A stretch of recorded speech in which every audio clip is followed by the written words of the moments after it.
தேனி மக்களவை தொகுதிக்குட்பட்ட மதுரை மாவட்டம் குமாரத்தில் துணை முதலமைச்சர் ஓ பன்னீர்செல்வம் மகன் ரவீந்திரநாத் குமார் பிரச்சாரம் மேற்கொள்ள உள்ளார்.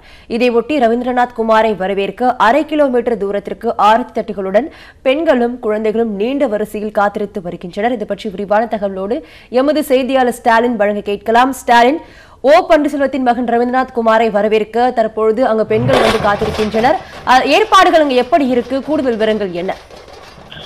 கண்டிப்பா அதாவது மதுரை மாவட்டம் குமாரம் என்ற பகுதியானது தேனி பாராளுமன்ற தொகுதிக்கு உட்பட்ட பகுதியில் வருகிறது. இந்த பகுதியில் காலை 7 மணிக்கு துணை முதலமைச்சர் ஓ பன்னீர்செல்வத்தினுடைய மகனும் அதிமுக வேட்பாளருமான ரவீந்திரநாத் குமார் பிரச்சாரம் செய்ய வருவதாக இந்த அறிவிக்கப்பட்டிருந்தது.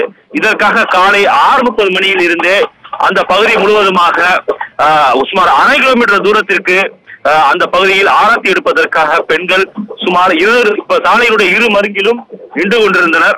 இதனால் அந்த பகுதி முழுவதுமாக தட்டுகளை ஏந்தியபடி நின்று கொண்டிருந்த அந்த பெண்கள் சுமார் 3/4 மணி நேரத்திற்கு மேலாக காத்திருந்து கொண்டிருந்தனர்.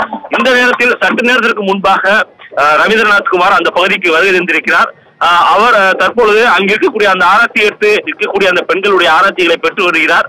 அவருடன் அமைச்சர் RB உதயகுமாரும் வந்து கொண்டிருக்கிறார். சுமார் 1/2 கிலோமீட்டர் தூரத்திற்கு நூற்றுக்கணக்கான பெண்கள் நீண்ட நெடிய ஒரு ஆரத்தி தட்டு வைத்து வேட்பாளரை வரவேற்கக்கூடிய காட்சி இதுவே முதல் முறையாக பார்க்கப்படுகிறது.